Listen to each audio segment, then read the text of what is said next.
Hello दोस्तों, आप सभी लोगों का इस प्लेटफॉर्म पर स्वागत अभिनंदन है। मैं आप सभी के बीच में घटना चक्र की इस बुक जो आपकी यूपीएसआई यूपीपी के लिए बहुत ज्यादा इंपॉर्टेंट होने वाली उसकी चर्चा अगले सब्जेक्ट की करने वाले हैं। तो अभी तक अगर आप लोगों ने इतिहास और पॉलिटी की क्लासों को नहीं देखा है तो जाकर प्लेलिस्ट बनी वहां पर जाकर आप देख सकते हैं। एक वीडियो पर इतिहास खत्म कर दी गई और 3 वीडियो पॉलिटी के या आपके कॉन्स्टिट्यूशन के या आप कह सकते हैं कि राज व्यवस्था के खत्म कर दी गई। इस बुक को संपूर्ण जीएस और आपके हिंदी की बात कर रहे हैं यहाँ पर। मूल विधि मैं आपको पढ़ाऊंगी, लेकिन पहले जीएस का जितना भी पोर्शन है वो सारे समाप्त करने के बाद तो मूल विधि भी आएगी। उसके बाद जितना भी प्रैक्टिस सेट है वो भी आपके समक्ष रखा जाएगा। तो अगर इन सब का पीडीएफ वगैरह चाहिए और पीडीएफ के अलावा करंट अफेयर से आपको अपडेट रहना है और भी बहुत सी पीडीएफ, आपको कुछ ऐसी पीडीएफ, कुछ ऐसे पॉइंट और कुछ ऐसे आपके फैक्ट दिए जाते हैं, तो उसके लिए टेलीग्राम चैनल को ज्वाइन कर लें जो आपके एग्जाम के लिए बहुत ही ज्यादा महत्वपूर्ण होने वाले हैं।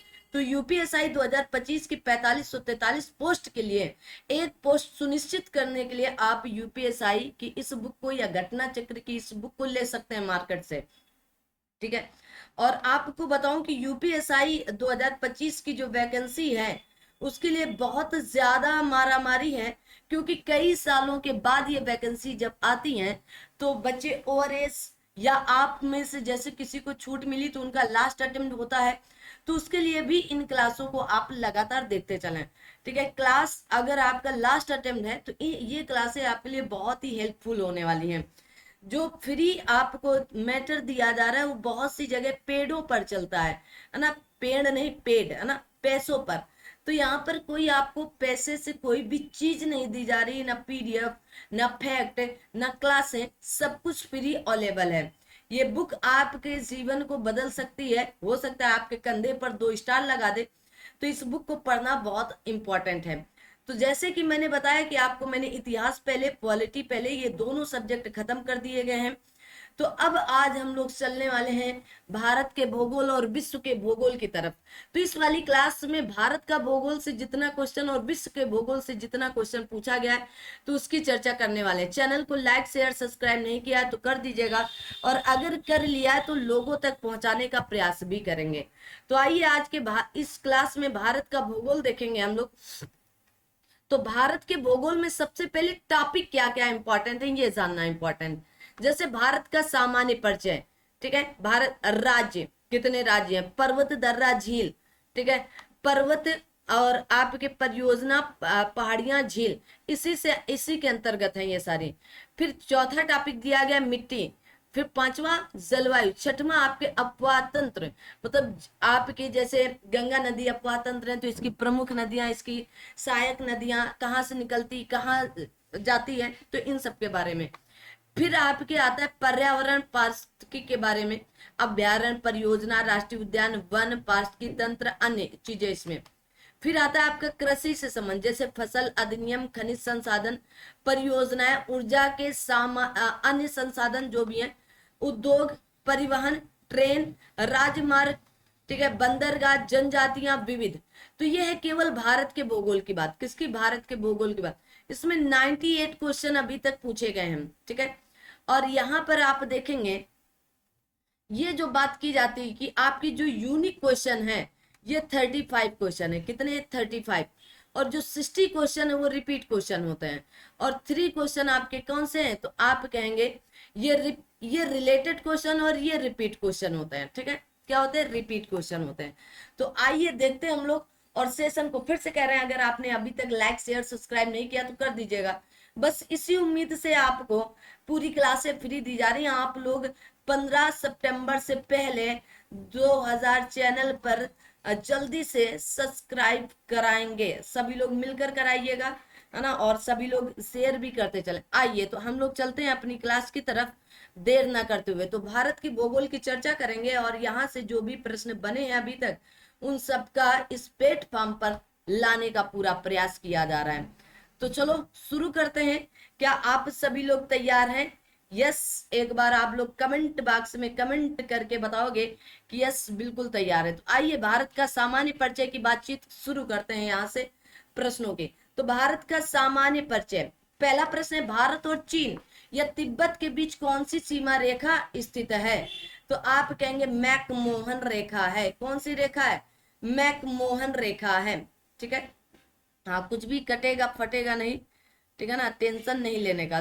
1991-92 में पूछा गया था। मैकमोहन या इसी को मैकमोहन कह दिया जाता है। ठीक है, कहा गया भारत तथा चीन या तिब्बत के बीच विभाजन रेखा है जो भारत तथा चीन को अलग करती है। डूरंड रेखा पाकिस्तान अफगानिस्तान तथा अफगानिस्तान के बीच में है और रेड क्लिफ रेखा भारत और पाकिस्तान को अलग करती है। कहा गया रेड क्लिफ रेखा भारत और पाकिस्तान के बीच कब सीमांकन किया गया था, है ना? अच्छा, रेड क्लिफ रेखा किसके बीच है? तो भारत और पाकिस्तान के बीच सीमांकन किया गया था। ठीक है, ये भी याद रखना है। कहा गया जॉनसन सीमा रेखा से पता चलता है कि अक्साई चीन भारत का हिस्सा है। किससे? अगर पूछ लिया जाए कि अक्साई चीन भारत का हिस्सा है तो किस रेखा से पता चलता है? तो आप कहेंगे जॉनसन सीमा रेखा से। इंदिरा पॉइंट भारत का सबसे दक्षिणी बिंदु है। तो देख लेंगे यहाँ पर बना देते हैं। सबसे उत्तरी बिंदु तो आप कहेंगे इंदिरा कॉल है। क्या इंदिरा कॉल है? सबसे पूर्वी बिंदु तो आप कहेंगे कि विथु है। ठीक है, और सबसे पश्चिमी बिंदु तो आप कहोगे गौर माता है, गौर माता या गौरमोती। और भूमध्य या आपके मुख्य रेखा का दक्षिणी बिंदु तो कन्याकुमारी है। क्या है? कन्याकुमारी है। और अगर सुदूर दक्षिणी बिंदु जो आपका ग्रेट निकोबार में स्थित है उसी को इंदिरा पॉइंट कहा जाता है। आगे आते हैं। कहा गया भारत के किस राज्य को चीनी का कटोरा कहा जाता? उत्तर प्रदेश को। ठीक है, याद कर लो, इंपॉर्टेंट है, 2001 में पूछा गया था। कहा गया सर्वाधिक चीनी उत्पादन के कारण उत्तर प्रदेश को चीनी का कटोरा भी कहा जाता है। भुवनेश्वर से पूर्व उड़ीसा की राजधानी क्या थी? तो आप कहेंगे कटक थी। कटक उड़ीसा, है ना। अभी उड़ीसा की राजधानी क्या है? तो आप कहोगे भुवनेश्वर। तो भुवनेश्वर से पूर्व कौन थी? तो आप कहेंगे कटक थी। कहा गया कौन केंद्र शासित प्रदेश नहीं है? वर्तमान में आपके 8 यूनियन टेरिटरी हैं। तो दिल्ली है ना, दमन द्वीप है, मेघालय एक राज्य है और पुदुचेरी भी है। तो क्या बोलोगे? मेघालय आपका राज्य है। कहा गया दिए गए विकल्पों में मेघालय केंद्र शासित प्रदेश नहीं। 26 जनवरी 2020 से दादर नागर हवेली तथा दमन और दीव केंद्र शासित प्रदेश का एकीकरण कर दिया गया। तो वर्तमान में 8 केंद्र शासित प्रदेश बचे हैं। कौन कौन से वो भी आप देख लेंगे। तो देखो ऊपर आओगे तो सबसे पहले यहाँ पर आपको क्या मिलने वाला है? तो आप कहेंगे लद्दाख, फिर आपका जम्मू कश्मीर, फिर यहाँ पर आएंगे तो दिल्ली, यहाँ पर आओगे तो आपको चंडीगढ़ मिलने वाला है। इधर आओगे तो आप कहेंगे दादर नागर हवेली दमन द्वीप मिलेगा। इधर आएंगे तो आप देखेंगे कि आपको यहाँ पर मेनली आपका पुदुचेरी तमिलनाडु में है। वैसे 3 राज्यों में है, केरल, तमिलनाडु, आंध्र प्रदेश में। यहाँ पर आएंगे तो अंडमान निकोबार है। और यहाँ पर आओगे तो आप कहोगे लक्षद्वीप होगा। ठीक है, क्या होगा? लक्षद्वीप होगा। तो आप देखेंगे 2, 2, 4, 1, 5, 1, 6, 7, 8 है। तो यूनियन टेरिटरी वर्तमान में कितनी? 8 है। भारत में हाल ही में किस ज्वालामुखी में विस्फोट हुआ? भारत में आइए देखते हैं। कहा गया दोषी पहाड़ी या आपके बारातांग। आगे आइए, आगे ऑप्शन देखते हैं क्या होगा। बैरन द्वीप, क्योंकि यही एक सक्रिय ज्वालामुखी है आपके भारत का। कौन सा? बैरन द्वीप। ठीक है, क्या बोलोगे? बैरन द्वीप। आगे देखो, कहा गया है कि बैरन द्वीप अंडमान निकोबार द्वीप समूह का बैरन द्वीप ज्वालामुखी फिर वर्ष 2017 में सक्रिय हो गया। यह भारत का सक्रिय ज्वालामुखी है। पर्वत, दर्रा एवं झीलों की बात की जाती है तो सबसे पहले पर्वत की बात करेंगे। भौगोलिक इतिहास की दृष्टि से सबसे कम आयु की पर्वत श्रृंखला है तो हिमालय। अभी नवीन पर्वत श्रृंखला कहा जाता है इसे। तो हिमालय पर्वत एक नवीन वलित पर्वत है जो अभी निर्माणाधीन अवस्था में अरावली श्रेणी विश्व की प्राचीनतम मोड़दार श्रेणी है जो अब अवशिष्ट या आपका घिसपिट रूप में विद्यमान है। ठीक है, पश्चिमी घाट या आपके सागरी अरब सागर से समानांतर ताप्ती नदी के दक्षिण से कन्याकुमारी तक विस्तृत है। तो पूछा जाता है कन्याकुमारी से लेकर कहां तक? तो आप कहेंगे ताप्ती नदी तक विस्तृत है या ताप्ती नदी से लेकर कन्याकुमारी तक विस्तृत है। गारो पहाड़ियां कहां पर है? तो ये मेघालय में है। नीलगिरी पर्वत कैसा है? तो आप कहेंगे अवशिष्ट पर्वत का उदाहरण। नीलगिरी पर्वत की सबसे ऊंची चोटी का नाम बताओगे? ठीक है, कमेंट करो। नहीं बता पाओगे तो आप कमेंट बॉक्स में बताना कि नहीं आ रहा है, तो मैं वहां पर पिन कर दूंगी। हिमालय से कहा गया आपके पाक्सन दर्रा अरुणाचल प्रदेश को म्यांमार से जोड़ता है। तो आपसे ये पूछा जाता है कि कौन सा दर्रा अरुणाचल प्रदेश को म्यांमार से जोड़ता है, तो आप कहेंगे पाक्सन दर्रा जोड़ता है। जास्कर श्रृंखला एक छोर पर लद्दाख को कश्मीर की घाटी और चिनाब नदी से अलग करता है, और हिमाचल प्रदेश क्षेत्र में स्पीति से किन्नौर को अलग करता है। तो कौन सी श्रृंखला, तो आप कहेंगे जास्कर श्रृंखला। तो ये लद्दाख को कश्मीर की घाटी और चिनाब नदी से अलग करता है, हिमाचल प्रदेश क्षेत्र में स्पीति और से किन्नौर को अलग करता है। श्वेत पर्वत धौलागिरी शिखर का दूसरा नाम है, किसका, धौलागिरी पर्वत का। अगर आपसे पूछ लिया जाए कि धौलागिरी पर्वत कहाँ पर स्थित है, अभी यूपी ट्रिपल एस पेट एग्जाम में ये पूछा गया था, ठीक है, धौलागिरी पर्वत कहाँ पर स्थित है, कहाँ पर है, तो आप क्या बोलोगे, नेपाल में है, ठीक है, नेपाल में। अभी पेट 2025 के शायद 7 तारीख को आया था, पहली शिफ्ट में। अब आता है परियोजनाओं से संबंधित। कहा गया 1970 के दशक में मौन घाटी या साइलेंट वैली परियोजना एक प्रमुख पर्यावरण बनाम विकास विवाद बन गई थी। यह मुद्दा एक बांध के निर्माण को लेकर था। इसका प्रतिकूल असर किस राज्य के उष्णकटिबंधीय वन क्षेत्र के एक बड़े क्षेत्र पर पड़ने वाला है, तो आप क्या बोलोगे, मौन घाटी कहाँ पर है, तो कहेंगे केरल में है। कहाँ पर, केरल में, ठीक है। और दो भाई आगे आते हैं।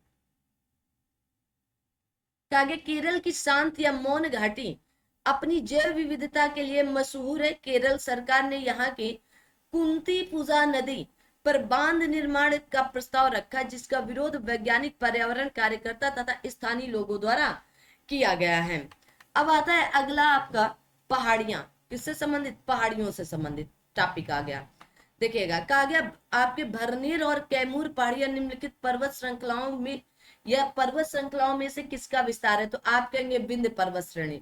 किसका, विंध्य पर्वत श्रेणियों का, ठीक है। आगे देखो, आगे देखिएगा, कहा गया भरनेर और कैमूर पहाड़ियां विंध्य पर्वत श्रृंखला का विस्तार है। कैमूर भारत की विंध्य पर्वत श्रेणी की पूर्वी भाग पर स्थित है। नीलगिरी पर्वत या इसी को फाल्ट पर्वत प्रकार के पर्वत का प्रतिनिधित्व, तो किसके, तो फाल्ट पर्वत या आपके अवशिष्ट पर्वतों के रूप में जाना जाता है। लघु हिमालय और बाहरी हिमालय के बीच सपाट घाटियों को क्या कहा जाता है, तो दून कहा जाता है। भारतीय पर्वत आपके कहा गया फॉग पुई को तो ब्लू माउंटेन कहा जाता है। अगर पूछ लिया जाए कि ब्लू माउंटेन किस पर्वत को कहा जाता है, तो आप कहेंगे फॉग पुई को। या भारतीय पर्वत फॉग पुई को किस नाम से जाना जाता है, तो ब्लू माउंटेन के नाम से जाना जाता है। नाथुला दर्रा कहाँ पर, तो आप कहेंगे सिक्किम में है। सिक्किम को चीन के तिब्बत स्वायत्त क्षेत्र से जोड़ता है, कौन, नाथुला दर्रा। कैलाश पर्वत, तो आप कहेंगे चीन की सीमा पर स्थित है कैलाश पर्वत। इलायची पहाड़ियां भारत के पश्चिमी घाट पर्वतमाला की पहाड़ियां हैं। अब आता है झील, लेक की बात की गई, आपकी लेक कहा गया भारत की सबसे बड़ी तटीय या छिछली झील या लैगून और दुनिया में दूसरी सबसे बड़ी छिछली झील या लैगून झील कौन सी है, तो आप कहेंगे सांबर और खारी झील या राजस्थान की है। पुलिकट झील आंध्र प्रदेश की है। पेंगुंग त्यों झील लद्दाख की है। चिल्का झील उड़ीसा की है। कहाँ की है, तो आप कहेंगे चिल्का झील उड़ीसा वाली है। अगर सेशन को लाइक शेयर सब्सक्राइब अभी तक नहीं किया तो कर दीजिएगा। और बहुत ही महत्वपूर्ण आपका ये टॉपिक होने वाला है, भारत का भूगोल, ठीक है। और भारत के भूगोल से बहुत ही शानदार जानदार क्वेश्चन पूछे जाते हैं। तो सेशन को लाइक और टेलीग्राम चैनल को ज्वाइन नहीं किया तो वो भी कर लीजिएगा। भारत की सबसे बड़ी तटीय छिछली झील लैगून और विश्व में दूसरी सबसे बड़ी छिछली झील लैगून चिल्का झील है। यह उड़ीसा राज्य के पुरी और खुर्दा एवं आपके गंजाम जिलों में अवस्थित है। अब आती मिट्टी, स्वेल की अगर बात की जाए, स्वेल, तो अब कहा गया निम्न में से गेहूं की खेती के लिए कौन सी मिट्टी, तो आप कहेंगे दोमट मिट्टी। कौन सी, दोमट मिट्टी। गेहूं की खेती के लिए दोमट मिट्टी उपयुक्त है, क्योंकि गेहूं जल जमाव के प्रति संवेदनशील है और दोमट मिट्टी में मध्यम जल धारण क्षमता होती है। काली मिट्टी कपास उत्पादन के लिए अच्छी मानी जाती है। कहा गया चोस और डुअर्स जैसे गिरपद मैदानों में मौजूद मृदा कौन सी होती, तो आप कहेंगे जलोढ़ मृदा होती। कौन सी? जलोढ़ मृदा। काली मिट्टी स्वतः जुती हुई या आपके कपासी मिट्टी के नाम से या रेगुर के नाम से भी इसे जाना जाता। अब आता है भारत का जलवायु। तो कहा गया शीतकालीन वर्षा कहां पर होगी, तो तमिलनाडु में। लौटते हुए मानसून में देखिएगा, जब आपका मानसून ये लौटता हुआ है ना, तब आपकी पूर्वी उत्तर पूर्वी से, तो उसी में आपके शीतकालीन वर्षा होती है उत्तर पूर्वी मानसून से। शीतकाल में भारत में उत्तर पूर्वी मानसून पवनें प्रभावित होती हैं। ये स्थल से समुद्र की ओर बहती हैं। इन्हें लौटता हुआ मानसून या उत्तर पूर्वी मानसून भी कहते हैं।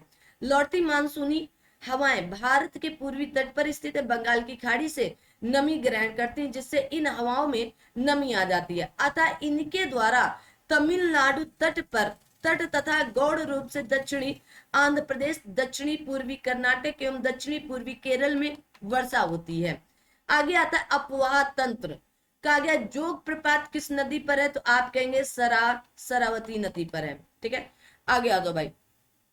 फिर से कह रहे हैं आप लोगों के लाभ के लिए ये बात कही जा रही है। ठीक है, जोग प्रपात कर्नाटक राज्य के शिमोग जिले में शरावती नदी पर स्थित है। इसे गरसोप्पा प्रपात भी कहते हैं। इसकी ऊंचाई 253 मीटर है। भारत का सबसे ऊंचा जलप्रपात कुचिकल जलप्रपात है। यह जलप्रपात भी कर्नाटक राज्य में है। अगर पूछ लिया जाए कि कुचिकल जलप्रपात किस नदी पर है,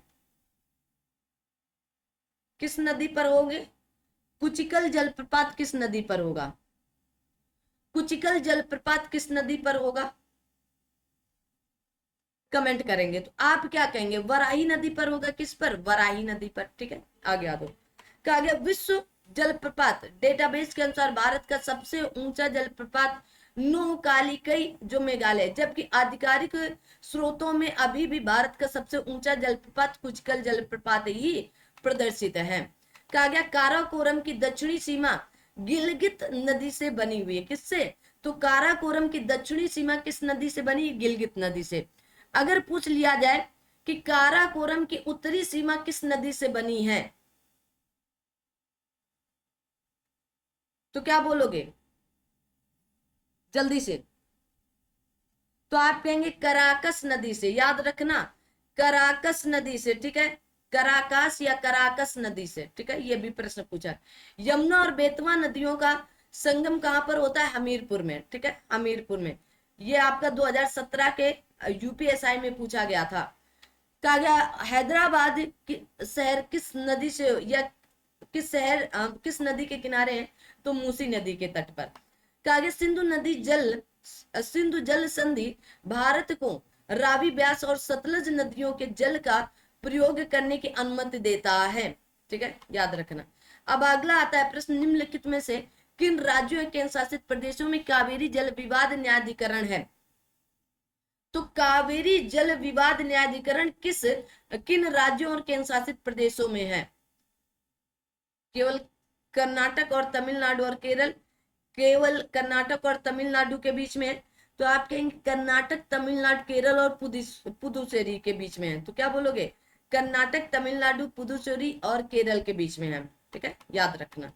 तो कावेरी जल विवाद कर्नाटक, तमिलनाडु, केरल व पुदुचेरी राज्य या केंद्र शासित प्रदेशों के मध्य कावेरी नदी को तमिल भाषा में पोन्नी, कौन से नाम से? पोन्नी के नाम से जाना जाता है। याद रखना। ठीक है, 1990 में अंतर्राज्यीय कावेरी नदी जल विवाद को सुलझाने के लिए कावेरी जल विवाद न्यायाधिकरण का गठन किया गया था। यह भी हो सकता पूछा जाए कि कब इसका गठन किया गया था, तो 1990 में। पर्यावरण एवं पारिस्थितिकी, और उसमें सबसे पहले आया है क्या? अभ्यारण्य से संबंधित। पहला टॉपिक इसका क्या है? अभ्यारण्य। कहा गया किस अभ्यारण्य को वेम्बनाड पक्षी अभ्यारण्य के रूप में भी जाना जाता है? किस अभ्यारण्य को वेम्बनाड पक्षी अभ्यारण्य के रूप में जाना जाता है? तो कहा गया आपके वेंदथंगल पक्षी अभ्यारण्य, घाट प्रभा, या आप कहेंगे कुमारकोम पक्षी अभ्यारण्य, या आपके पुलिकट झील पक्षी अभ्यारण्य। तो आप कहेंगे यहाँ पर कुमारकोम पक्षी अभ्यारण्य। ठीक है, कुमारकोम, जिसे वेम्बनाड पक्षी अभ्यारण्य या जिसे आपके कुमारकोम पक्षी अभ्यारण्य के नाम से जानते हो, ये कहाँ पर है? केरल पे है। कहाँ पर है? केरल राज्य में है। ठीक है, आ जाओ भाई। सेशन को फिर से कह रहे हैं लाइक शेयर सब्सक्राइब करते चलना, ये अपनी ड्यूटी छोटी सी मानना। जैसे मैं आपके लिए हर रोज एक टॉपिक लेकर आ रहे हैं, उस तरह आप भी करते चलिएगा, ठीक है। आ जाओ भाई। कहा गया कुमारकोम पक्षी अभ्यारण्य या कोट्टायम जिला केरल को वेम्बनाड पक्षी अभ्यारण्य कहा जाता है। यह अभ्यारण्य वेम्बनाड झील के तट पर केरल राज्य में स्थित है। यहाँ पर पक्षी हिमालय और साइबेरिया जैसे दूर इलाकों से आते हैं। अभ्यारण्य के प्रमुख पक्षी कोयल, जल पक्षी, उल्लू, लार्क, तोता इत्यादि हैं। क्या है? इत्यादि हैं। आगे आते हैं। अगला आता है परियोजना। हाथी परियोजना भारत में कब शुरू हुई? तो 1992 में, ठीक है। कब आती? 1992 में। कहा गया हाथी परियोजना भारत में 1992 में प्रारंभ हुई थी। भारत सरकार के पर्यावरण, वन और जलवायु परिवर्तन मंत्रालय द्वारा संचालित इस परियोजना का प्रमुख उद्देश्य हाथियों की सुरक्षा व हाथियों की जनसंख्या में वृद्धि करना है। सरकार ने वन्य जीव संरक्षण अधिनियम 1972 में पारित किया या अधिनियमित किया। भारत के एक केंद्रीय चिड़ियाघर प्राधिकरण या सेंट्रल जू अथॉरिटी की स्थापना 1992 में किया। राष्ट्रीय उद्यान आते हैं। कहा गया भरतपुर राष्ट्रीय उद्यान। राष्ट्रीय उद्यान निम्नलिखित राष्ट्रीय उद्यानों में से किसका पूर्व नाम है? तो आप कहेंगे केवलादेव राष्ट्रीय उद्यान का पूर्व नाम है। भरतपुर पक्षी अभ्यारण्य केवलादेव राष्ट्रीय उद्यान का पूर्व नाम है। यह राजस्थान के भरतपुर जिले में स्थित है। इसमें हजारों की संख्या में दुर्लभ और विलुप्त प्रजातियों के पक्षी पाए जाते हैं। पूर्व कहा गया वर्ष 1985 में इसे यूनेस्को द्वारा विश्व विरासत स्थल के रूप में सूचीबद्ध किया गया था। आगे आता है नंदा देवी जैव मंडल नीचे है आपके बायोस्फीयर रिजर्व कहां पर स्थित है? तो आप कहेंगे उत्तराखंड में। फिर बात आती वन की। भारत का पहला आरक्षित वन कौन सा है? तो आप कहेंगे सतपुड़ा राष्ट्रीय उद्यान। प्लीज बहुत ध्यान से पढ़ना, कार्बेट राष्ट्रीय उद्यान नहीं पूछा गया है, भारत का पहला आरक्षित वन पूछा गया है, ठीक है। आ जाओ भाई, आगे आते हैं। सतपुड़ा राष्ट्रीय उद्यान भारत का पहला या प्रथम आरक्षित वन है। राज्य सरकार द्वारा इसे राष्ट्रीय उद्यान और अभ्यारण्य घोषित किया गया। बाद में सरकार द्वारा इसे बाघ आरक्षित क्षेत्र भी घोषित कर दिया गया। कहा गया भारत वन स्थिति रिपोर्ट 2021 के अनुसार भारत के, अब आप लिख लो 2025 के अनुसार, 2023 के अनुसार जो रिपोर्ट आई है, तो आप कहेंगे कि 25.17% है। कितना है? 25.17%। क्षेत्रफल की दृष्टि से अगर पूछ लिया जाए कि वन रिपोर्ट की क्षेत्रफल की दृष्टि से सर्वाधिक वनावरण वाले राज्य कौन से हैं? तो मध्य प्रदेश, अरुणाचल प्रदेश, छत्तीसगढ़, ठीक है। तो क्या बोलोगे आप सभी लोग? मध्य प्रदेश, अरुणाचल प्रदेश और छत्तीसगढ़। कोरिंगा गैरान वन कहां पर अवस्थित? तो आंध्र प्रदेश में है। 1980 के दशक की शुरुआत में बिहार में जंगल बचाओ आंदोलन शुरू हुआ और बाद में झारखंड और उड़ीसा जैसे राज्यों में फैल गया। जब बिहार सरकार ने प्राकृतिक साल वन के स्थान पर सागवान बागान उपजाने का फैसला किया, तब सिंहभूम जिले के आदिवासियों ने सरकार के इस फैसले का विरोध करते हुए आंदोलन शुरू कर दिया था। तो कब? 1980 के दशक की ये कहानी है। अब आता है पारिस्थितिकी तंत्र। कहा गया प्राकृतिक स्थलीय पारिस्थितिकी तंत्र का उदाहरण है, तो आप कहेंगे घास स्थल। 2021 में पूछा गया है। घास स्थल पारिस्थितिकी स्थलीय पारिस्थितिकी तंत्र का उदाहरण है। पृथ्वी पर लगभग 20 से 40% क्षेत्र पर घास के मैदान, जिसमें उष्णकटिबंधीय और शीतोष्णकटिबंधीय घास के मैदान शामिल हैं। इसमें कहा गया आपके सवाना घास पारिस्थितिकी तंत्र महत्वपूर्ण स्थान रखते हैं। विश्व का एकमात्र देश भारत है जो बाघों और शेरों को उनके प्राकृतिक आवास में रखता है। याद कर लो भाई। कहा गया आपके सरितजीवी या लोटिक पारिस्थितिकी तंत्र का एक उदाहरण है, तो किसका? तो ये नदी है। यह एक बहता हुआ जल निकाय है जिसके तहत धाराओं को भी शामिल किया जाता है। तो क्या कहा जाता है इसी को? सरितजीवी या लोटिंग कहा जाता है। जैसे नदी, उदाहरण के तौर पर वहां नदी, तालाब है ना, ऐसे रहे होंगे तो नदी होगा, तालाब नहीं होगा। कहा गया तालाब पारिस्थितिकी तंत्र में जैव बार का उल्टा पिरामिड बनाता है। कैसा बनाता है? उल्टा पिरामिड बनाता है। आगे आते हैं, आगे देखते हैं प्रश्नों की संख्या। सभी लोग सेशन को लाइक शेयर सब्सक्राइब कर देंगे। अब आता है अन्य आ चुका है इसमें, और कहा गया है कि इनमें से भारत का कौन सा जैव मंडल अब भंडार संयुक्त राष्ट्र शैक्षिक वैज्ञानिक तथा सांस्कृतिक संगठन यूनेस्को के मानव एवं जल कहा गया मानव एवं जीव मंडल कार्यक्रम पर आधारित विश्व जीव मंडल तंत्र का हिस्सा नहीं है। तो आप क्या कहेंगे? तो आप कहेंगे कच्छ जैव मंडल या जीव मंडल अभ्यारण्य नहीं है। तो कहा गया कच्छ जीव मंडल भंडार संयुक्त राष्ट्र शैक्षिक वैज्ञानिक तथा सांस्कृतिक संगठन यूनेस्को के मानव एवं जीव मंडल कार्यक्रम पर आधारित विश्व जीव मंडल तंत्र का हिस्सा नहीं है। प्रश्न में दिए गए यूनेस्को के मानव एवं जीव मंडल कार्यक्रम पर आधारित विश्व जीव मंडल तंत्र के बाकी भाग हैं। कहा गया आपके कार्टाजोना प्रोटोकॉल जैव सुरक्षा के लिए जैविक विविधता सम्मेलन से संबंधित। तो किससे? जैविक विविधता। अगर मैं पूछ लूं कि जैविक विविधता दिवस कब मनाया जाता है, कब मनाया जाता है, तो क्या बोलोगे? या इसी को अंतरराष्ट्रीय जैव विविधता दिवस कह दिया जाता है, तो क्या आप कहेंगे 22 मई को मनाया जाता है। अब आती बात कृषि की, एग्रीकल्चर, और उसमें बात करते हैं हम लोग पहले फसल की। पश्चिम बंगाल की प्रमुख फसल क्या है? तो चावल, है ना। लेकिन अब ये चावल पर प्रथम स्थान कौन हो चुका है? तेलंगाना है वर्तमान समय में। कौन है? वर्तमान समय में पहला स्थान तेलंगाना का है। 2023-24 में चावल का स्थान भारत में तेलंगाना का पहला स्थान है, जबकि दूसरे स्थान पर उत्तर प्रदेश और तीसरे स्थान पर पश्चिम बंगाल पहुंच चुका है। ठीक है, याद रखना है इस बात को। उत्तराखंड स्थित फूलों की घाटी फूलों की किस्मों के लिए विख्यात है। अगर पूछ लिया जाए फूलों की घाटी किस राज्य में, तो उत्तराखंड राज्य में स्थित है। कहां पर? उत्तराखंड राज्य में स्थित है। ठीक है, आगे बढ़ते हैं। कहा गया भारत में बरसन मौसम आपके सह नहीं है, जबकि जायद, रबी और खरीफ ये क्या है? फसल या आपके सह है। तो बरचन नहीं है। सभी लोग जानते हैं 3 प्रकार की हमारे यहाँ फसल मुख्यतः पाई जाती हैं, रबी की फसल, जायद की फसल और खरीफ की फसल। आगे आते हैं। कहा गया जायद फसल ग्रीष्म ऋतु के दौरान होती है। जैसे आप देखेंगे कि मई जून में आपका खीरा, ककड़ी, अनाज, तरबूज, खरबूज आते हैं। तो कब? ग्रीष्म ऋतु के। भारतीय वन अधिनियम कब पारित किया गया? तो 1927 में। कब अधिनियमित किया गया? तो 1927 में। ठीक है, जो शोरगुल हो रहा है उसके लिए मैं माफी चाहूंगी थोड़ा सा। ठीक है, क्योंकि किसी को कुछ रोका नहीं जा सकता है, सब अपने अपने कार्य स्थल पर और कार्य के लिए बिजी हैं, है ना। और हर वक्त ये सब होता ही रहता है। तो ऐसा भी नहीं कि मैं क्लास कब रिकॉर्ड करूं, मैं खुद परेशान रहती हूँ, लेकिन मैं रात करूं दिन करूं वही स्थितियां रहती हैं घर से लेकर बाहर तक। तो उसके लिए मैं माफी चाहूंगी, और यूट्यूब आपसे भी रिक्वेस्ट यही करना चाहूंगी कि प्लीज इस कारण इन क्लासों को मत रोकिएगा कि इनमें बड़ा शोरगुल है। बट हमारी सिचुएशन ऐसी है कि ये सब करना पड़ता है हमको ना, क्योंकि शोरगुल हम नहीं करना चाहते हैं ना, हम कर रहे हैं, लेकिन अगल बगल की स्थितियां परिस्थितियां ऐसी होती हैं कि हो ही जाता है। आइए, कहा गया भारतीय वन स्थिति अधिनियम वर्ष 1927 में अधिनियमित किया गया था।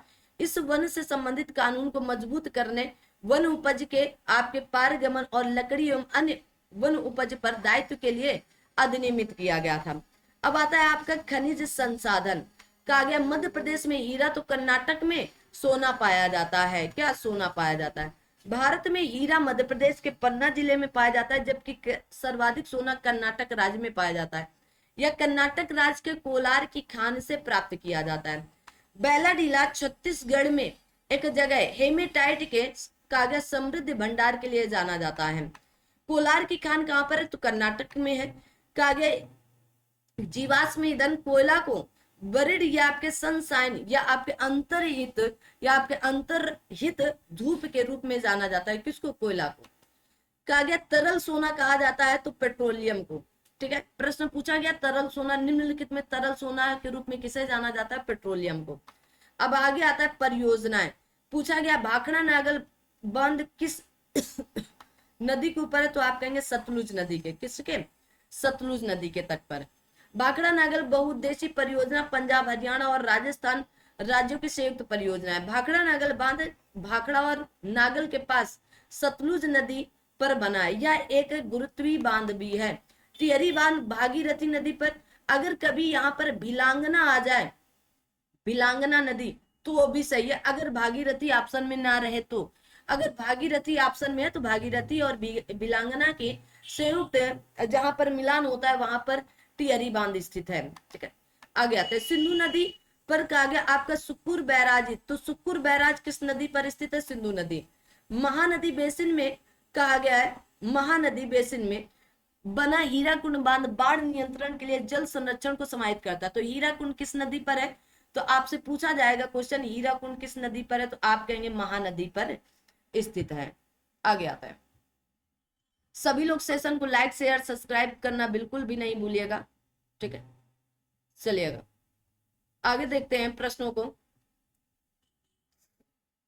कहा गया ऊर्जा के अन्य संसाधन, जैसे कहा गया कि निम्नलिखित में से हजीरा विजयपुर जगदीशपुर लाइन किससे संबंधित नहीं है? तो आप कहेंगे सिलचर से संबंधित नहीं है, बाकी सब सही है। तो हजीरा विजयपुर जगदीशपुर या इसी को SBC पाइपलाइन जो आपके 1750 किलोमीटर आवास कहा गया कावस गुजरात, अंटा राजस्थान तथा औरैया उत्तर प्रदेश के 3 विद्युत स्टेशनों तथा विजयपुर, सवाई माधोपुर, जगदीशपुर, शाहजहांपुर, आंवला तथा आपके अब कहा गया बबराला के 6 उर्वरक संयंत्रों को प्राकृतिक गैस प्रदान करती है। क्या? प्राकृतिक गैस। तो ये प्रश्न भी पूछा गया है तो कि कितने? तो आप कहेंगे विजयपुर 3 विद्युत स्टेशनों तथा विजयपुर, सवाई माधोपुर, जगदीशपुर, शाहजहांपुर, आंवला और आपके बबराला के 6 उर्वरक संयंत्रों को भी प्राकृतिक गैस प्राप्त करती है। निम्नलिखित में से कौन कुल ऊर्जा के उपभोग में न्यूनतम योगदान देता है? तो आप कहेंगे परमाणु ऊर्जा। कौन सा? परमाणु ऊर्जा। भारत में कुल ऊर्जा के उपभोग में सर्वाधिक योगदान तापीय ऊर्जा देती है। कौन सी? तापीय ऊर्जा। और न्यूनतम तो आप कहेंगे परमाणु ऊर्जा। कहा गया सौर पवन भूतापी पन बिजली बायोमास आदि अच्छे ऊर्जा के स्रोत है। किसके अच्छे ऊर्जा के स्रोत है? पेट्रोलियम कहा गया यहां पर पेट्रोलियम उत्पादन ऊर्जा के पारंपरिक ऊर्जा स्रोत का प्रमुख उदाहरण है। इसके अन्य स्रोत तेल, कोयला आदि हैं। तो पेट्रोलियम उत्पादन के अगर अन्य उदाहरण भी पूछ ले तो तेल, कोयला है। कहा गया कालाकोट थर्मल पावर स्टेशन है कहां पर? तो आप कहेंगे जम्मू कश्मीर में। जम्मू और कश्मीर राज्य 31 अक्टूबर 2019 से केंद्र शासित प्रदेश में कालाकोट थर्मल पावर स्टेशन स्थित है। यह कहा गया राजौरी जिले में है। इस पावर स्टेशन की स्थापना 1960 में के दशक में प्रारंभ की गई थी, परंतु जल्द ही कोयले की कमी के कारण इस स्टेशन को बंद भी कर दिया गया था। अब आता है उद्योग। कागज उत्पादन में अग्रणी राज्य कौन सा है? बिहार, पश्चिम बंगाल, आगे आते हैं कर्नाटक, उड़ीसा। तो क्या बोलोगे? अभी तो फिलहाल और कुछ है, उतने समय पश्चिम बंगाल था, तो पश्चिम बंगाल आप यहाँ पर आंसर सही कर सकते हो। क्या? पश्चिम बंगाल। ठीक है, ऑप्शन नंबर बी। अभी देखेंगे, अभी के अकॉर्डिंग आ जाइए। तो आप कहेंगे दिए गए विकल्पों में पश्चिम बंगाल कागज उत्पादन में अग्रणी राज्य है। 2023-24 के अनुसार महाराष्ट्र हो चुका है। बस इसी बात को बताना चाह रहे थे। कौन है? महाराष्ट्र वर्तमान में है। आगे कहा गया है मारुति कार कंपनी ने हरियाणा के बाहर अपना प्लांट हरियाणा के बाहर कहां पर लगाया? ये प्रश्न पूछा जाए तो गुजरात के मेहसाना में लगाया गया है। कहा गया सूरत शहर है किसके लिए प्रसिद्ध है? सूती वस्त्र के लिए प्रसिद्ध है। किसके लिए? सूती वस्त्र के लिए। ठीक है, कहा गया आपके दोराबजी टाटा द्वारा Tata iron and steel company TISCO की स्थापना कब होती? तो 1907 में जमशेदपुर में की गई थी। अब आता है परिवहन, और परिवहन में पहला क्वेश्चन आता है ट्रेन से संबंधित। किससे? तो परिवहन के बारे में देखते हैं, ट्रेन से संबंधित। ठीक है, ट्रेन। कहा गया लाल बाग एक्सप्रेस ट्रेन किन 2 शहरों के बीच चलती है? तो आप क्या कहेंगे? चेन्नई से लेकर बंगलुरु के बीच में। किसके? चेन्नई और बंगलुरु। लाल बाग एक्सप्रेस तमिलनाडु की राजधानी चेन्नई से कर्नाटक की राजधानी बंगलुरु के बीच चलती है। राजमार्ग आता है सेकंड। काराकोरम राजमार्ग जोड़ता है तो किसको? तो आप कहेंगे पाकिस्तान को चीन के साथ जोड़ता है। काराकोरम राजमार्ग विश्व की सबसे अधिक ऊंचाई पर स्थित अंतरराष्ट्रीय सड़क है जो काराकोरम पर्वत श्रृंखला से गुजरती है तथा चीन और पाकिस्तान के आपके खुंजराव दर्रे के माध्यम से आपस में जोड़ते हैं। भारत के पंजाब में भारत पाकिस्तान सीमा पार करने वाली सड़क स्थित है, तो कहां पर स्थित है? भारत के पंजाब में। ठीक है, आगे आ जाओ भाई, आगे देखेंगे। सभी लोग सेशन को लाइक शेयर सब्सक्राइब करते रहेंगे। ठीक है, आ दो। कहा गया भारत और म्यांमार के बीच आपकी कलादान मल्टी मॉडल पारगमन परिवहन परियोजना बंदरगाह और सड़क मार्ग दोनों को जोड़ती है, इंपॉर्टेंट है। अब आता है बंदर। अभी यही बंदरगाह पूछा गया था यूपी ट्रिपल एससी के पेट में, यूपी ट्रिपल एससी के पेट में।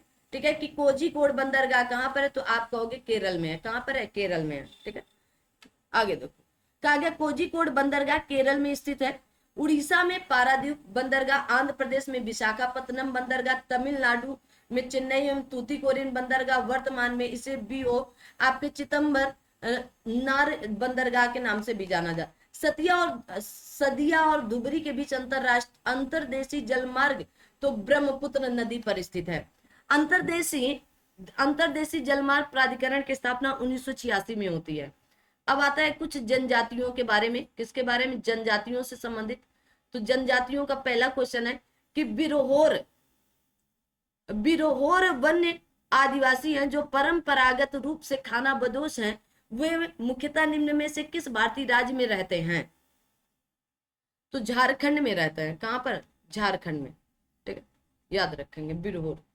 कहा गया बिरहोर वन्य आदिवासी मुख्य रूप से झारखंड राज्य के छोटा नागपुर पठार क्षेत्र में रहते हैं। यह एक घुमंतु जनजाति है, परंतु अब यह स्थायी जीवन में व्यतीत कर रहे हैं। बिरहोर का अर्थ होता है जंगल का आदमी। क्या होता है? जंगल का आदमी। बिरहोर जनजाति झारखंड के साथ ही छत्तीसगढ़, मध्य प्रदेश, महाराष्ट्र, उड़ीसा आदि राज्यों में भी निवास करती है। कहा गया मोन खमेर भाषा है, तो आप कहेंगे ऑस्ट्रो एशियाई भाषा है। कैसी? ऑस्ट्रो एशियाई। मोर खमेर भाषा समूह ऑस्ट्रो एशियाई भाषा से संबंधित है। इस भाषा समूह का वितरण दक्षिण और दक्षिण पूर्व एशिया में है।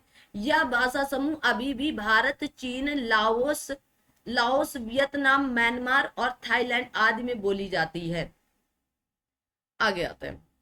कहा गया मुंडा भाषा कहाँ की है? तो आप कहेंगे आपके ऑस्ट्रो एशियाई क्षेत्र से संबंधित है। अब आता है भारत के भूगोल का विविध। कहा गया कावेरी नदी के पानी का बंटवारा किस राज्य से संबंधित नहीं है? 2021 या 17 का शायद क्वेश्चन था, 91-92। तो केरल, कर्नाटक, तमिलनाडु। तो कहाँ का नहीं है? तो आप कहेंगे महाराष्ट्र का नहीं है। केरल, कर्नाटक, तमिलनाडु का है। कावेरी नदी पानी का बंटवारा महाराष्ट्र राज्य से संबंधित नहीं है। कावेरी एक अंतरराज्यीय नदी है। कर्नाटक और तमिलनाडु इसकी घाटी में पड़ने वाले प्रमुख राज्य, और इस नदी घाटी का एक हिस्सा केरल में भी पड़ता है। समुद्र में मिलने से पहले यह नदी आपके कराईकल या पुदुचेरी से भी होकर गुजरती है। अतः ये चार राज्य या केंद्र शासित प्रदेश कावेरी जल विवाद में पानी के बंटवारे से संबंधित है। क्या गया आपके वंशधारा जल या आपके वामसाधारा विवाद न्यायाधिकरण किन दो राज्यों के बीच में? तो उड़ीसा और आंध्र प्रदेश राज्य से संबंधित है। अगला क्वेश्चन है कि निम्नलिखित में से बेमेल जोड़ा है? तो झरिया खनन के लिए कड़ाई का गया आपका कोडाई कनाल हिल स्टेशन है। गाजियाबाद बंदरगाह नहीं है भैया। शिरडी एक आपका धार्मिक स्थल है। तो गाजियाबाद उत्तर प्रदेश राज्य का जिला है, परंतु बंदरगाह नहीं है। ठीक है, भारतीय शहर कोलकाता को विश्व नगरी कहा जाता है। तो विश्व नगरी के नाम से किसे जाना जाता है? कोलकाता को। कहा गया भारत के मैनचेस्टर के रूप में किसे? तो अहमदाबाद नगर को। भारत के इलेक्ट्रॉनिक राजधानी के रूप में किसे? तो बंगलुरु को जाना जाता है। कहा गया आपके जलोढ़क तलछट का अर्थ है, जलोढ़क तलछट का अर्थ किस प्रकार की भूमि से है? पवन द्वारा निर्मित कटाव भूमि से, नदी द्वारा निर्मित कटाव भूमि से। तो किससे? तो आप कहेंगे नदी द्वारा निर्मित तलछट भूमि से। ठीक है, तो ऑप्शन नंबर बी यहां पर सही हो सकता है, लेकिन अभी और ऑप्शन देख लेते हैं पहले। वो ऑप्शन क्या कहना चाह रहे हैं, किस अकॉर्डिंग लगे हैं? नदी द्वारा। ठीक है, नदी द्वारा। देखो यहाँ पर एकदम नदी द्वारा निर्मित तलछट भूमि से। ठीक है ना, अगर ये नहीं होता तो फिर हम यहाँ पर सही कर लेते, कोई दिक्कत नहीं थी, लेकिन वो ऑप्शन एकदम क्लियर है जो मैंने कहा। तो कटाव से, नदी द्वारा निर्मित कटाव भूमि से नहीं, तलछट भूमि से। ठीक है, तो इसको एरर कर दीजिएगा। ठीक है, तो इसको मैंने हटा दिया और वहां पर जो सही है उसको मैंने आपके समक्ष लगा दिया। आइए ऑप्शन नंबर, नदी द्वारा निर्मित तलछट भूमि से। ठीक है, देखेंगे कहा गया नदी द्वारा अपने मार्ग में जमा की गई मिट्टी को जलोढ़क या आपके कहा गया आपके एलुवियल मृदा कहा जाता है, जो बहते हुए जल द्वारा बहाकर लाया गया कहीं अन्यत्र जमा किया गया हो। जलोढ़क से भरी मिट्टी को जलोढ़ मृदा या जलोढ़ मिट्टी कहा जाता है। जलोढ़ मिट्टी प्रायः विभिन्न प्रकार के पदार्थों से मिलकर बनी होती है, जिसमें गाद या सिल्ट तथा मृतिका के महीन कण, बालू तथा बजरी के अपेक्षाकृत बड़े कण भी होते हैं। ठीक है, तप्त द्वीप शब्द किससे संबंधित है? आप कहेंगे उष्ण महानगर से संबंधित है। आगे आते हैं, भारत का सबसे स्थिर पठार कौन सा है? तो दक्कन का पठार है।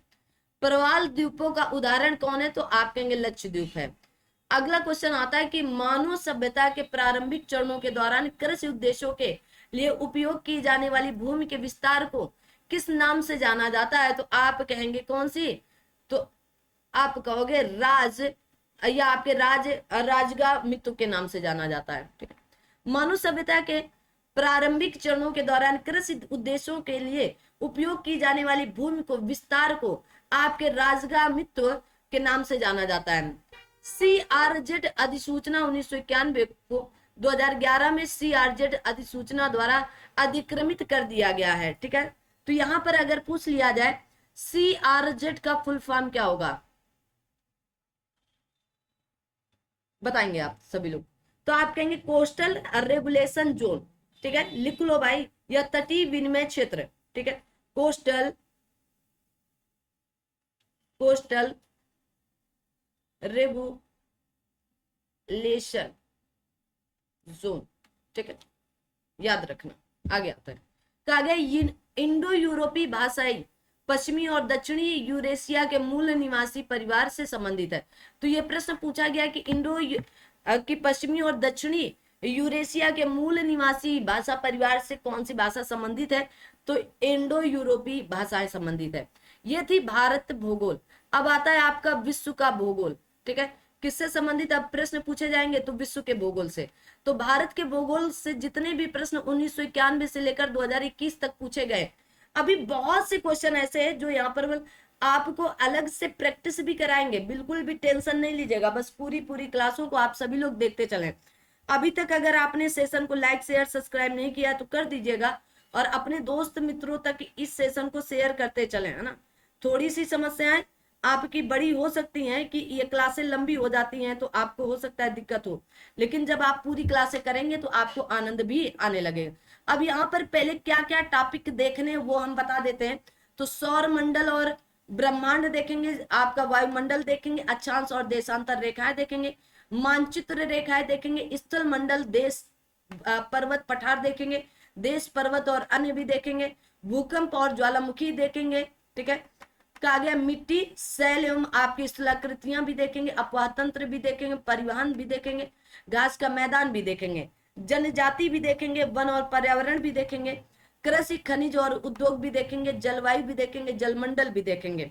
ठीक है, धारा देखेंगे, द्वीप देखेंगे, नहर देखेंगे, और फिर विविध देखेंगे। विविध में आता है उपनाम देखेंगे, मरुस्थल देखेंगे, पृथ्वी, बांध और अन्य देखेंगे।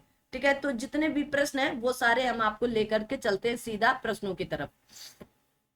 तो आइए, विश्व का भूगोल है, और विश्व के भूगोल से संबंधित जितने भी क्वेश्चन अभी तक पूछे गए हैं उनकी चर्चा पर चर्चा हम लोग करने जा रहे हैं। ठीक है, ओके है यहाँ तक की सारी चीजें।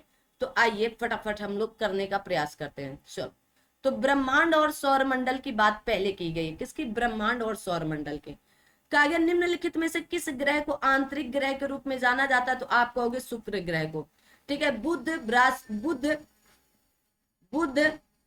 शुक्र, पृथ्वी और मंगल को क्या? तो आंतरिक ग्रह के रूप में जाना जाता है। तो बुध, शुक्र, पृथ्वी एवं मंगल ग्रह को आंतरिक ग्रहों के रूप में जाना जाता है। ठीक है, पृथ्वी ग्रह पर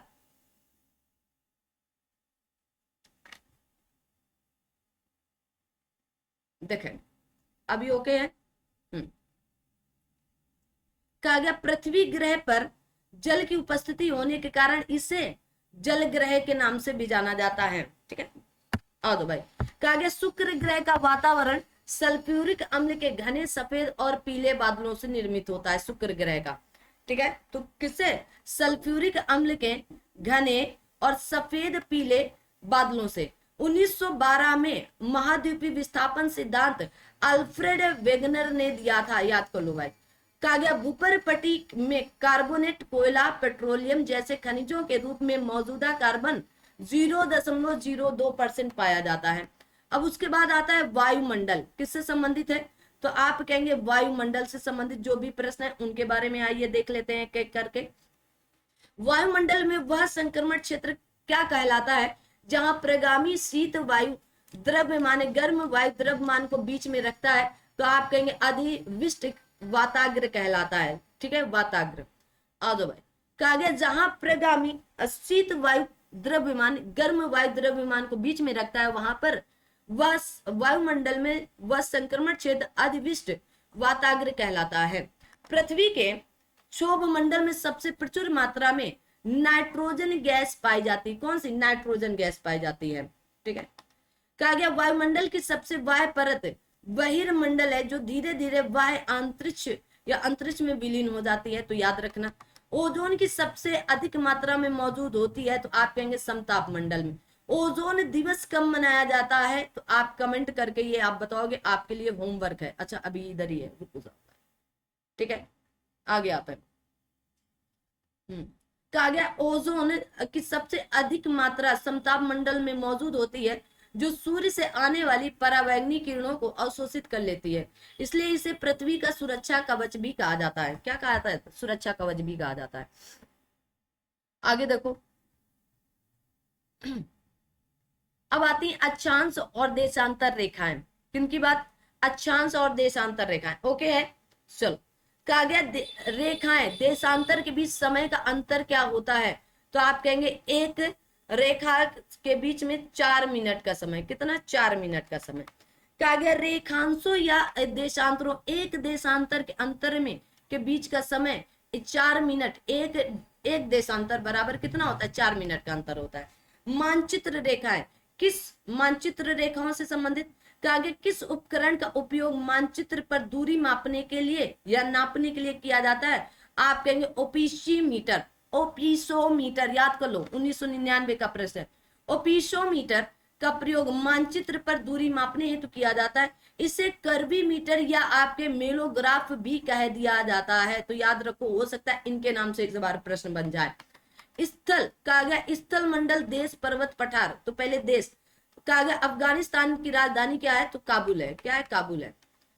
ठीक है, कहा गया आपके रोडेशिया क्षेत्र के उत्तरी भाग, उत्तरी रोडेशिया का वर्तमान नाम जाम्बिया तथा दक्षिणी भाग, दक्षिणी रोडेशिया का वर्तमान नाम आपके जिम्बाब्वे है। याद कर लो, 2001 में पूछा गया है। प्रशांत महासागर में द्वीपों का देश किसे कहा जाता है? तो आप कहेंगे फिजी एक स्वतंत्र देश ओशनिया के मेलानेशिया समूह का देश है। कौन? फिजी। कैनबरा कहाँ की राजधानी? तो ऑस्ट्रेलिया। किस देश की राजधानी? ऑस्ट्रेलिया। ऑस्ट्रेलिया की। ऑस्ट्रिया नहीं, ऑस्ट्रिया की आपकी दूसरी होती है। अब आप कमेंट करोगे ऑस्ट्रिया की राजधानी क्या होती है? वियना। ठीक है, अगर पूछ लिया जाए ऑस्ट्रिया की राजधानी क्या होती है तो क्या बोलोगे? वियना। ठीक है, आगे बढ़ते हैं। कहा गया आपका युगोस्लाविया के विभाजन के उपरांत आपके बेलग्रेड वर्तमान में साइबेरिया की राजधानी है। पोलैंड की राजधानी आपके वारसा, हंगरी की राजधानी बुडापेस्ट, नाइजीरिया की राजधानी आपके अबुजा है। क्या? अबुजा है। ठीक है, आगे बढ़ते हैं। कहा गया अल्जीरिया कांगो लोकतांत्रिक गणराज्य दक्षिण अफ्रीका व सूडान में से अल्जीरिया देश क्षेत्रफल के माध्यम या मामले में सबसे बड़ा है। इनके अकॉर्डिंग ऑप्शन में पूछा गया है। कहा गया न्यू आपके कैलेडोनिया फ्रांस से स्वतंत्रता को अस्वीकार करता है। किससे? फ्रांस से। ठीक, आगे देखो, आगे बढ़ते हैं। अब आता है आपका पर्वत से संबंधित क्वेश्चन। तो पर्वत दुनिया की छत किसे कहा जाता है? तो पामीर के पठार को कहा जाता है। दुनिया की छत या roof of the world Pamir के पठार को कहा जाता है। आगे देखें, अंटार्कटिका का सबसे ऊंचा शिखर आपके विंसन मैसिफ है, याद कर लो विंसन मैसिफ। अन्य से आता है कि आगे निम्नलिखित में से किसको विश्व खाद्य टोकरी के रूप में जाना जाता है? तो मैदानों को। किसको? मैदानों को। संपूर्ण विश्व में सर्वाधिक खाद्यान्न मैदानी क्षेत्र में पैदा किया जाता है, अतः मैदान को विश्व खाद्य टोकरी के रूप में जाना जाता है। भूकंप और ज्वालामुखी अगला टॉपिक आता है। तो पहले भूकंप रिएक्टर स्केल से मापा जाता है। तो आप कहेंगे भूकंप की तीव्रता को मापा जाता है क्या? रिएक्टर स्केल से। रिएक्टर स्केल से भूकंप के परिणाम या परिमाण को मापा जाता है। ठीक है, तो यहाँ पर कोई भी सही उत्तर नहीं है। डी माना जा सकता है वायु की गति का मापन, यहाँ पर डी माना जा सकता है। बाकी आपको बता दिया जा रहा है कि रिएक्टर स्केल से भूकंप के परिमाण का मापन किया जाता है। भूकंप की तीव्रता मार्केली स्केल से मापा जाता है। निकटतम विकल्प डी माना जा सकता है। वायु की गति आपके एनीमोमीटर एवं सागर की गहराई मापन आपके फेदोमीटर से किया जाता है। कहा गया भूकंप जो सतह पर चट्टान के विस्फोट से उत्पन्न भूकंपी तरंगों के कारण खानों में होते उन्हें विस्फोट भूकंप कहा जाता है। ठीक है, कहा गया उस बिंदु को क्या कहा जाता है जहां भूकंप के दौरान ऊर्जा का निष्कासन होता है? अवकेंद्र। अवकेंद्र क्या? अवकेंद्र। अब आता है आपका ज्वालामुखी। कहा गया निम्नलिखित में से कौन सा ज्वालामुखी आपके अंटार्कटिका का एकमात्र सक्रिय ज्वालामुखी है? तो माउंट एरेबस। कौन सा? Mount Erebus. तो माउंट एरेबस आपके अंटार्कटिका महाद्वीप का एक सक्रिय ज्वालामुखी है। क्या? सक्रिय ज्वालामुखी है। आगे आते हैं, आप सभी लोग सेशन को लाइक शेयर सब्सक्राइब करते चलना। चलिए, कहा गया आपका ढाल ज्वालामुखी को पृथ्वी के सभी ज्वालामुखियों में से सबसे बड़ा माना जाता है। कौन सा? पूछा गया पृथ्वी के सभी ज्वालामुखियों में सबसे बड़ा माना जाता है किस ज्वालामुखी? तो ढाल ज्वालामुखी। सक्रिय ज्वालामुखियों की मौजूदगी के कारण प्रशांत या पैसिफिक के रिंग क्षेत्र को रिंग ऑफ फायर कहा जाता है। क्या? Ring of fire. तो पूछ लिया जाता है कि रिंग ऑफ फायर किसे कहा जाता है? तो प्रशांत महासागर या पैसिफिक के रिंग क्षेत्र को कहा जाता है। अब आता है अगला प्रश्न मिट्टी से। कहा गया सामान्य मिट्टी का कार्बन नाइट्रोजन अनुपात लगभग कितना होता है? तो 10 तो कार्बन कितना? 10 और नाइट्रोजन कितना? 1%। ठीक है, अनुपात में। कहा गया सामान्य मिट्टी में कार्बन नाइट्रोजन अनुपात 10.1 होता है। मृदा सूक्ष्म जीवों में कार्बन नाइट्रोजन अनुपात लगभग 4.4:1 से लेकर 9:1 के मध्य हो सकता है। आगे आता है शैल एवं स्थलाकृति। मिट्टी की वह कौन सी परत है जो दरार और छिद्रों वाली चट्टानों के छोटे ढेरों से बनती है? तो आप कहेंगे सी स्तर। कौन सी? सी स्तर। आगे कहा गया स्तर भी या आपके हॉरिजॉन आ गया ना, अपने चैनल का नाम हॉरिजॉन एजुकेशन आपको दी जा रही बहुत ही अच्छे से। ठीक है, स्तर बी के नीचे स्थित होता है। यह स्तर अपूर्ण आपके कहा गया चरित चट्टानों का बना होता है। इसमें ह्यूमस एवं जीवाश्मों का सूक्ष्म जीवों का अभाव होता है। कहा गया प्रवाल द्वीप शैवाल शैलमाला का एक प्रकार है। तो पूछा गया है प्रवाल शैलमाला का प्रकार क्या है? तो प्रवाल द्वीप होगा। माइका खनिज भूपरपट्टी के लगभग 4% का निर्माण करता है। सामान्यतः अग्नि और कायांतित शैलों में पाया जाता है और इसका उपयोग विद्युत उपकरण में किया जाता है। किसका? माइका का। अब आता है आपका अपवाह तंत्र। किससे संबंधित? अपवाह तंत्र से संबंधित। विश्व की सबसे गहरी झील? तो बैकाल झील। विश्व की सबसे लंबी झील? तो नील नदी। विश्व की सबसे चौड़ी या आपके सबसे बड़ी झील? तो अमेजन झील। कौन सी? अमेजन नदी। अमेजन नदी। ठीक है। नासा के अनुसार विश्व की सबसे गहरी झील तो आप कहेंगे बैकाल झील है। कौन सी? बैकाल झील। लगभग 1700 मीटर गहरी है या 5577.42 फीट गहरी है। सुपीरियर झील को उत्तरी अमेरिका की 5 झीलों में से सबसे बड़ी झील माना जाता है। कौन सी? सुपीरियर झील। आगे आता है, अब आता है आपका परिवहन। किससे संबंधित? तो आप कहोगे परिवहन से संबंधित क्वेश्चन। ठीक है, परिवहन। कहा गया आपके मटला अंतरराष्ट्रीय हवाई अड्डा स्थित है तो श्रीलंका में। कहां पर? श्रीलंका में। ठीक है, देखो कहां पर होगा? तो आप कहोगे श्रीलंका में। कहा गया आपका मटला राजापाक्सा अंतरराष्ट्रीय हवाई अड्डा श्रीलंका में स्थित है। यह आपके हम्मन टोटा से लगभग 30 किलोमीटर दूर आपके मट्टला शहर में स्थित है। वर्ष 2013 में तत्कालिक राष्ट्रपति महिंद्रा राजपक्षे द्वारा खोला गया था। ग्वादर बंदरगाह पाकिस्तान में स्थित है। ठीक है, वोल्गा जलमार्ग की निकासी कैस्पियन सागर में होती है। तो पूछा गया किस नदी की या किस जलमार्ग की कैस्पियन सागर में निकासी होती, तो वोल्गा के। आगे आते हैं घास के मैदान। आपको टेलीग्राम पर घास के मैदान की पूरी लिस्ट मैंने दे रखी है। नहीं अगर अभी तक देखा है तो जाकर देख लीजिएगा। ठीक है, नहीं देखा है तो जाकर देख लेंगे। टेलीग्राम चैनल का लिंक इसी वीडियो के डिस्क्रिप्शन बॉक्स पर दे दिया गया है, ज्वाइन कर लीजिएगा। यही लोगो लगा है जैसे कि आपका यूट्यूब पर लगा है, सब कुछ यही है, और वही गुणवत्तापूर्ण वहां पर भी चीजें दी जा रही हैं जो यहाँ पर दी जा रही हैं। कहा गया उत्तरी अमेरिका के आंतरिक भागों में पाए जाने वाले घास के मैदान को प्रेरी कहा जाता है। क्या प्रेरी कहा जाता है? कहा गया उत्तरी अमेरिका के आंतरिक भागों में पाए जाने वाले घास के मैदान को प्रेरीज या प्रेरी कहा जाता है। कुछ घास के मैदान प्रमुख है जो पाए जाते हैं, जैसे लानोस घास के मैदान दक्षिण अमेरिका में, स्टेपीज यूरेशिया में, बेल्ट दक्षिण अफ्रीका में, पंपास अर्जेंटीना, ब्राजील और आपके उरुग्वे में पाए जाते हैं। सेल्वास घास का मैदान नहीं है जल बल्कि उष्णकटिबंधीय सदाबहार वर्षा वन है। कहा गया बेल्ट्स घास का खुला मैदान दक्षिण अफ्रीका में समशीतोष्ण घास के मैदान होते हैं। प्रेरी आपके उत्तरी अमेरिका में शीतोष्ण घास के मैदान होते हैं। पंपास आपके समशीतोष्ण घास के मैदान दक्षिण अमेरिका का होता है। अब आते हैं जनजातियों से संबंधित। किससे? जनजातियों से संबंधित। कहा गया आपके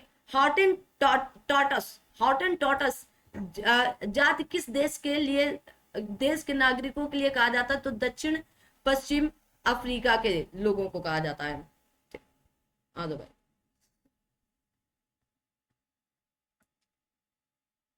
अब देखो, कहा गया हॉटेंटॉटस दक्षिण पश्चिम अफ्रीका की जनजाति है। विद्वानों का मत है कि आपके हॉटेंटॉटस मध्य अफ्रीका से प्रागैतिहासिक काल में विस्थापित होकर दक्षिण पश्चिम अफ्रीका में आकर यहीं बस गए थे। इन्हें खोई खोई भी कहा जाता है। क्या? खोई खोई। ऑस्ट्रेलिया महाद्वीप के मूल निवासी को क्या कहा जाता है? आमोरी कहा जाता है। कहा गया पिग्मी जनजाति कहां पर निवास करती, तो विषुवत रेखीय प्रदेशों में करती हैं। बुशमैन कहां पर, तो काला मरुस्थल के आसपास घूमती हैं। कहां पर? बुशमैन जनजातियां कहां पर, तो काला मरुस्थल के आसपास पाई जाती हैं। अब आता है वन और पर्यावरण से संबंधित। कहा गया किस प्रकार की तबाही के बाद वे जंगल जो दोबारा उग जाते उनको कहा जाता है, तो द्वितीयक वन कहा जाता है। क्या? द्वितीयक वन। कहा गया किसी प्रकार की तबाही के बाद जंगल को दोबारा उग जाते हैं, जो जंगल दोबारा उग जाते हैं उन्हें द्वितीयक वन कहा जाता है। अमेजन वर्षा वन को पृथ्वी के फेफड़ों के रूप में जाना जाता है। तो पृथ्वी के फेफड़े किसे कहा जाता है, तो अमेजन वर्षा वनों को। अब आता है कृषि से संबंधित। कहा गया कृषि विश्व में हरित क्रांति के जनक के रूप में किसे, तो आप कहेंगे आपके नॉर्मन ई बोरलॉग जी को जाना जाता है। अब अमेरिकी वैज्ञानिक नॉर्मन बोरलॉग हरित क्रांति का जनक या फादर ऑफ ग्रीन आपके रेवोल्यूशन माना जाता है। इन्हें 1970 में शांति का नोबेल पुरस्कार दिया गया था। कहा गया धान चीन और भारत की प्रमुख फसलें हैं। ठीक है, ठीक है। कहा गया वनस्पति कृषि जो खेती का एक प्रारंभिक रूप है, पहली बार दक्षिण पूर्व एशिया में प्रयोग किया गया था। तो कौन सी? वनस्पति कृषि। ठीक। अब आता है खनिज और उद्योग से संबंधित। दुनिया में कुल टिन का दो तिहाई भाग कहां से लिया जाता है, तो आप कहेंगे चीन से। कहां से? चीन से। कहा गया दुनिया में सर्वाधिक टिन का उत्पादन चीन में होता है। यद्यपि चीन में कुल टिन उत्पादन विश्व का 2/3 भाग ना होकर लगभग कितना होता है, तो आप कहेंगे 1/3 भाग से कम या 31.31% है। 2023 में चीन की वार्षिक औसत उपज 90,000 से लेकर 1,25,000 मीट्रिक टन के बीच उत्पादक करके पहले स्थान पर रहा। इसके बाद इंडोनेशिया 70,000 से लेकर आपके 84,000 मीट्रिक टन एवं पेरू तीसरे नंबर पर है ना उत्पादन में रहा है। आगे आता है। कहा गया किम्बर्ली सोने की खदानें अफ्रीका महाद्वीप में स्थित है। कहा? अफ्रीका महाद्वीप में। आगे देखो, वर्ष 2016 में दुनिया में सीमेंट के शीर्ष 3 उत्पादक देश हैं, तो चीन, भारत, अमेरिका। क्या है? चीन, भारत, अमेरिका। 2016 में सीमेंट के शीर्ष उत्पादक देश क्रमशः चीन, भारत, संयुक्त राज्य अमेरिका, वियतनाम और तुर्की थे। 2023 में इसके उत्पादक चीन, भारत, वियतनाम, संयुक्त राज्य अमेरिका हैं। हीरे, सोने और प्लेटिनियम का सबसे बड़ा उत्पादक तो अफ्रीका महाद्वीप है। कौन है? अफ्रीका महाद्वीप है। फिर आता है आपका जलवायु से संबंधित, जलवायु।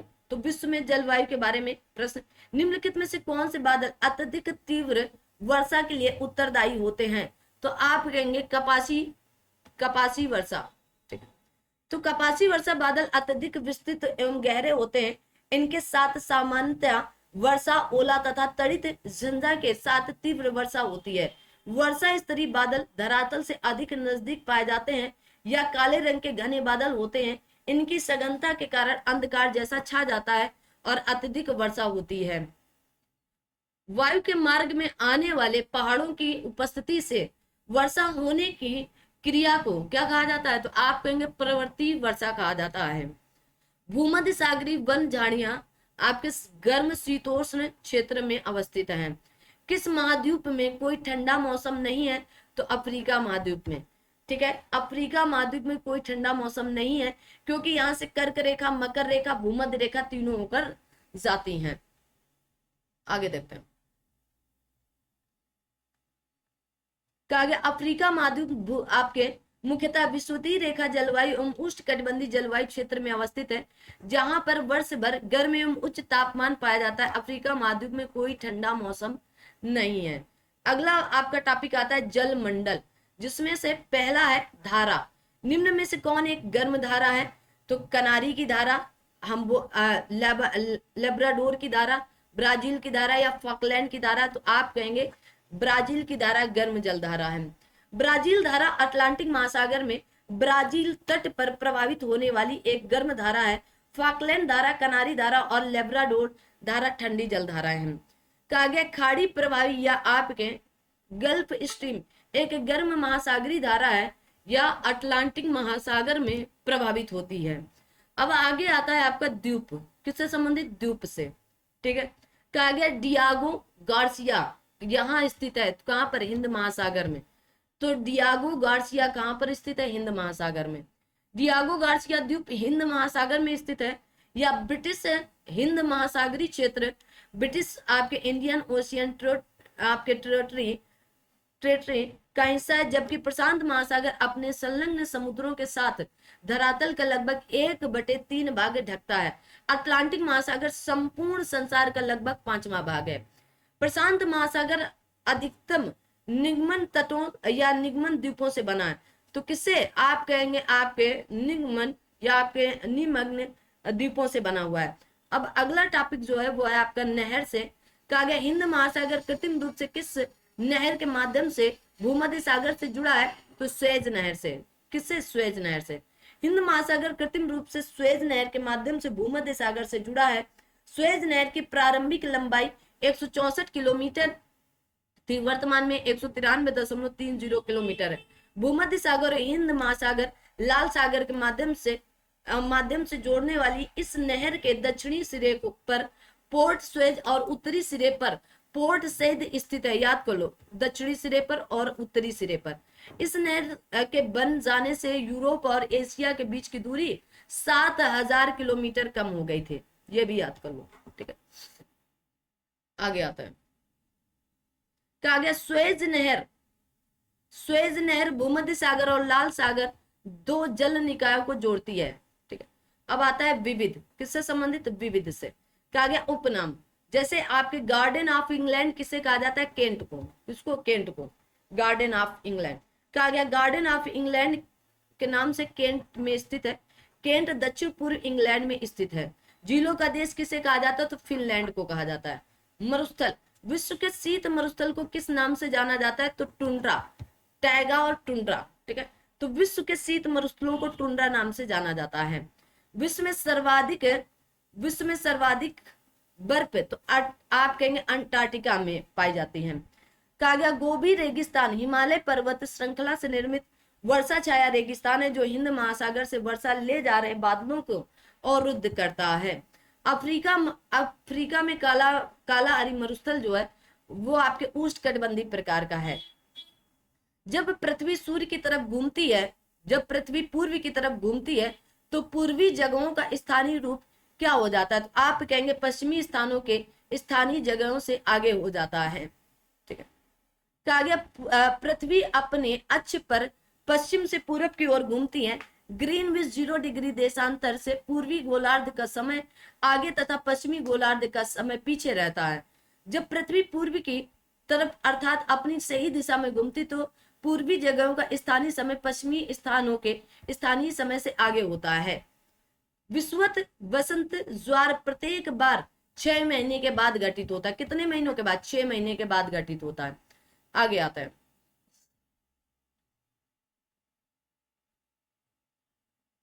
अब अगला टॉपिक है आपका बांध से। इससे बांध से कहा गया भारत और अफगानिस्तान के द्वारा बनाए गए मैत्री बांध का नाम क्या है? तो सलमा बांध है। क्या है? सलमा बांध। प्रधानमंत्री नरेंद्र दामोदर दास मोदी जी ने अफगानिस्तान के हेरात प्रांत में, कौन से प्रांत में? हेरात प्रांत में भारत द्वारा तैयार किए गए अफगान भारत मैत्री बांध सलमा बांध का उद्घाटन किया। कहा गया आपके हरिरुद्र नदी पर बने इस बांध से आपके 75,000 हेक्टेयर कृषि भूमि की सिंचाई तथा आपके 42 मेगावाट विद्युत का उत्पादन होगा। ठीक है, कहा गया आपके मंगदेचु जल विद्युत परियोजना का निर्माण कहां पर? तो भूटान में किया गया है। अन्य से संबंधित तो उष्णकटिबंधीय चक्रवात दुनिया में अलग अलग नामों से जाने जाते हैं। तो दुनिया की किस भाग में इसे हरिकेन नाम से जाना जाता है? तो आप कहेंगे अटलांटिका में। कहां पर? अटलांटिक में। अटलांटिक में। ठीक है, उष्णकटिबंधीय चक्रवात तो दुनिया में अलग अलग नामों से जाने जाते हैं। कर्क एवं मकर रेखाओं के मध्य भूमध्य रेखीय क्षेत्र को छोड़कर उत्पन्न चक्रवातों को उष्णकटिबंधीय चक्रवात कहा जाता है। कहते हैं उष्णकटिबंधीय चक्रवात को उत्तर एवं उत्तर पश्चिमी ऑस्ट्रेलिया में विली, चीन में टाइफून, अटलांटिक क्षेत्र में हरिकेन तथा भारत में चक्रवात के नाम से ही जाना जाता है। आगे दो, कहा गया मृत सागर को उसमें बढ़ी हुई लवण सामग्री से अभिलक्षित किया जाता है, जिस कारण से तैराक या स्विमर इस समुद्र की लहरों पर तैरते रहते हैं। ठीक है, याद करो, इंपॉर्टेंट है। कहा गया आपके एस्चुरी या आपके ज्वारनमुख एक आपके संक्रमण क्षेत्र बनाता है जहां नदी या समुद्र के साथ मिलते हैं। वर्षा को मापने के लिए रेन गेज उपकरण का प्रयोग किया जाता है। तो ये याद कर लो, जिसमें वर्षा के पानी को इकट्ठा करने के लिए शीर्ष पर एक फनल के साथ मापने वाला सिलेंडर होता है। भारतीय बाजार तक पहुंचने के लिए सुएज नहर के माध्यम से व्यापार को वर्ष 1869 में खोला गया था। कहा गया 12 का परमाणु ऊर्जा संयंत्र संयुक्त अरब अमीरात का पहला परमाणु ऊर्जा केंद्र है। तो ये थी आपकी शायद, हाँ, अब आगे सांस्कृतिक गतिविधियां हैं जो हम आपको अगले वीडियो में पढ़ाएंगे। लेकिन जो आपका भारत का भूगोल और विश्व का भूगोल था वो हमने इस क्लास में आपको पूरा समाप्त कर दिया है। ठीक है, तो आप सभी लोग अगर अभी तक सेशन को लाइक शेयर सब्सक्राइब नहीं किया तो कर दीजिएगा। और फिर से मैं कह रही हूँ कि ये घटना चक्र की इस बुक को अगर अभी तक आप लोग नहीं देख पा रहे हैं या नहीं खोज पा रहे या नहीं ढूंढ पा रहे हैं तो प्रयास करिएगा इसे खोजने का, इसे ढूंढने का। ठीक है, क्योंकि सभी बच्चे आप पेड क्लासेस नहीं ले पाते। मैंने कहा कि बहुत ही जल्द मैं आपको रीजनिंग और मैथ के भी टीचर दूंगी, है ना। लेकिन इसके लिए आप लोग जब ज्यादा से ज्यादा लाइक शेयर सब्सक्राइब करते रहेंगे तभी ये काम हो सकता है। तो आप सभी लोग करते चलें और अपने दोस्त मित्रों तक शेयर करके आगे बढ़ाते चलें। अगली क्लास में कुछ नया सब्जेक्ट लेकर आते हैं।